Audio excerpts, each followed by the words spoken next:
I mean, when I lived on the East Coast, because I lived in North Carolina and Atlanta, for 4 years each, and most of the time when I'm there, like I'd introduce myself and people would hear my last name and be like, "Oh my gosh, are you an Indian?" I'm like, "Well, I'm Navajo," and they'd be like, "Oh man, I didn't even know y'all still existed," or things like that. And so for me, there is that that initial impression that indigenous people don't even exist anymore.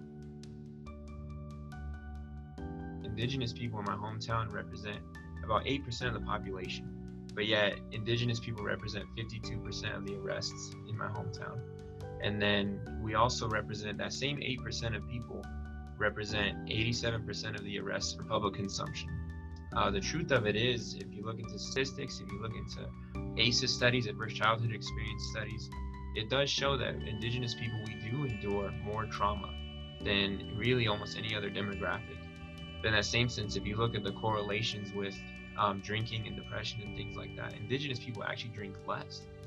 We as indigenous people have been typecasted to be this monster or this animal, and it's just simply not true. When I lived in Atlanta, I'd actually go to Braves games when the Diamondbacks were in town. And so and we go there, and of course, people are doing the tomahawk chop and everything and stuff. So sometimes I'd post it on Facebook, and I'd have friends, like, why don't you, man, I would punch someone if they were doing that next to me. I'd get up and fight, how can people do that, And in my mind, I'm like, that's just exactly what they want. I would be playing right into their hand of me fighting someone and be like, yeah, this native guy, he's wearing turquoise and he punched this guy, and yeah, see, native men are violent. They can't control themselves. He's probably drunk too. One of the things I always say is that advocacy, it doesn't start at a rally. It starts at the dinner table. So a lot of times, especially in Atlanta, when I lived in Atlanta, I'd hear, well, how can I advocate, for indigenous people? I want to get more involved. I want to do more. What can I do? Tell me what to do. Tell me what I need to do. And for me, what I think is to think about first what you haven't done in the past. Think about things that have came up with indigenous people that you didn't speak up about, or issues you see people on Halloween wearing costumes, or you yourself are a Braves or Indians fan, and think about those things.